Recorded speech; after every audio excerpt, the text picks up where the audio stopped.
आओ मुझ पर पत्थर बरसाओ, आओ मुझे गोली मारो, मैं ऐसे नहीं मरूंगा, अगर मजबूरी ना होता तो देश से निकाल दिया जाता। ये चाहते हैं कि मैं एरिया रगड़ रगड़ कर मरूं।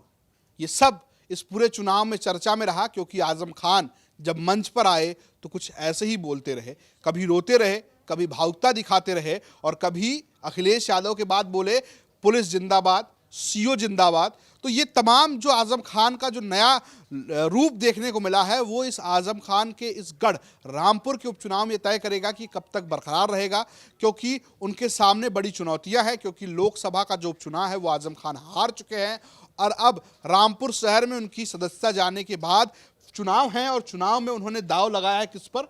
आसिम राजा पर। उन्हीं आसिम राजा पर जिनको वो पहले भी उतार चुके हैं, और वो मात खा चुके हैं बीजेपी के घनश्याम सिंह लोधी से। तब लोकसभा का उपचुनाव था, अब रामपुर का विधानसभा उपचुनाव है, और आसिम राजा के ऊपर एक बार फिर से समाजवादी पार्टी या कहें कि AKA आजम खान ने अपना दाव लगाया है।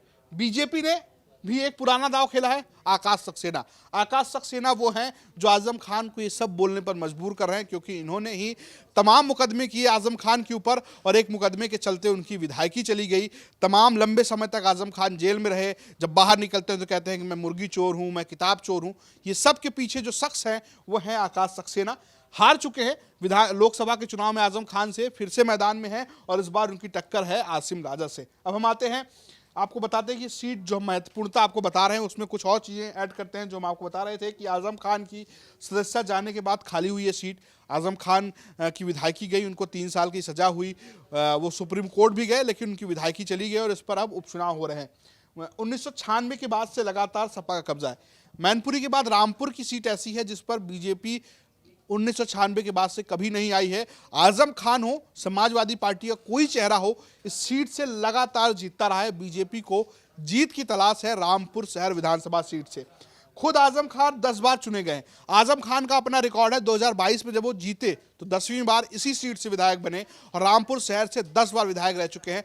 अब उनकी सदस्यता चली गई है, अब वो आसिम राजा के लिए वोट मांग रहे हैं। खुद तो विधायक नहीं बन पाएंगे, लेकिन देखने वाली बात ये होगी कि क्या आसिम राजा को वो चुनाव जिता पाएंगे। अब हम आपको समझाते हैं कि क्या है वो जाति समीकरण जिसकी वजह से आजम खान इस सीट पर जीतते रहे, समाजवादी पार्टी सीट पर जीतती रही है।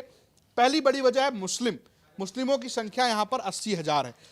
एक तरीके से 60-40% का एक आंकड़ा बन जाता है। मुसलमान यहाँ पर 80% हैं, और जब हिंदू मुसलमान बीजेपी हर जगह करती है तो यहाँ पर उसको नुकसान होता है, क्योंकि यहाँ पर मुसलमान एकजुट होता है और वो सीधे सपा को वोट करता है।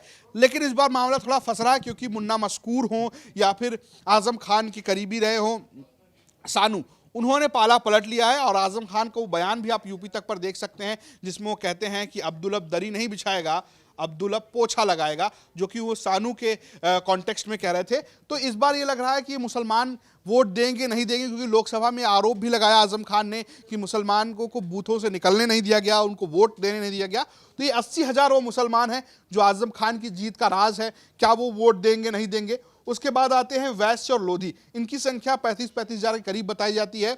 और जो ये वैश्य और लोधी है, ये बीजेपी की वोटर माने जाते हैं। पहले घनश्याम लोधी जो आजम खान के साथ थे, तो लोधी वोट आजम खान के साथ भी जाता रहा है, लेकिन ये मुख्यतः बीजेपी को वोट करते हैं। दलित समुदाय किसको देगा वोट, ये बड़ी बात है, क्योंकि ये आजम खान को भी वोट देता रहा है, यहाँ पर बीजेपी को वोट देता रहा है। हालांकि कोशिश इस बार दोनों की है। जिस तरीके से चंद्रशेखर ने रैलियां की हैं, मायावती ने अपना उम्मीदवार नहीं उतारा, ऐसे में आजम खान का एक दावा बनता हुआ दिख रहा है। लेकिन बीजेपी बिना मायावती के दलित वोटर का एक ट्रेंड रहा है, वो बीजेपी को वोट देता रहा है। तो क्या यहाँ पर बीजेपी अपना वोट बचा पाएगी या आजम खान तोड़ पाएंगे, ये देखने वाली बात होगी। यादव, ये बड़ा इंटरेस्टिंग मामला है। यादव 10,000 है। अगर आप देखेंगे यहाँ के जाति समीकरण में, तो यादव जो है वो आजम खान के साथ जाने चाहिए, लेकिन ऐसा माहौल बनता हुआ दिख नहीं रहा, क्योंकि यादव जो है उनका ये कहना है कि यहाँ पर जब भी बात होती है चुनाव की, तो बात आजम खान तक सीमित हो जाती है, सपा में यादवों की कोई पूछ नहीं होती है। तमाम ये बातें हैं, और कई यादव नेता यहाँ पर बीजेपी के लिए कैंपेनिंग भी कर रहे हैं।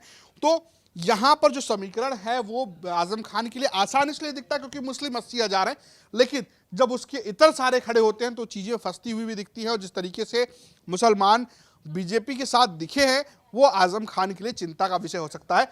क्यों चिंता का विषय हो सकता है, ये भी हम आपको समझाते हैं अगली आप अगर ये देख रहे हो कि जीत का अंतर घटता बढ़ता रहा है और ये वही है। 2012 में आजम खान जीते थे, तब सपा 63,000 वोटों से जीते थे वो। उसके बाद 2017 में जीते, तब 46,000 से जीते और 2022 में आजम खान 63,000 से जीते। यानी कि लास्ट जो है उनका 63,000 का आंकड़ा था, एक भारी मार्जिन से जीते थे। तब मुसलमानों ने समाजवादी पार्टी को वोट दिया था, तब विधानसभा का चुनाव था और ये कहा जा रहा था कि सपा की सरकार बन सकती है। अब ऐसा कुछ नहीं है, तो क्या ये मेंटेन कर पाएंगे 63,000? बीजेपी के लिए भी ये चुनौती है 63,000 और यही तय होगा कि क्या आजम खान अपना गढ़ बचा पाएंगे या नहीं बचा पाएंगे। क्योंकि अगर तीनों उपचुनाव में बीजेपी कहीं सबसे ज़्यादा चोट करती हुई दिख रही सपा को, तो रामपुर है। और देखना यह है कि आजम खान ना सिर्फ अपनी सीट बल्कि एक तरीके से कहें उनकी इज्जत, क्योंकि अगर वो लोकसभा के बाद अगर सीट चली जाती है तो आजम खान का ये जो गढ़ है वो बिल्कुल ध्वस्त हो जाएगा। और देखने वाली बात है कि आजम खान इसको बचा पाते हैं या नहीं बचा पाते। देखते रहिए यूपी तक। नमस्कार।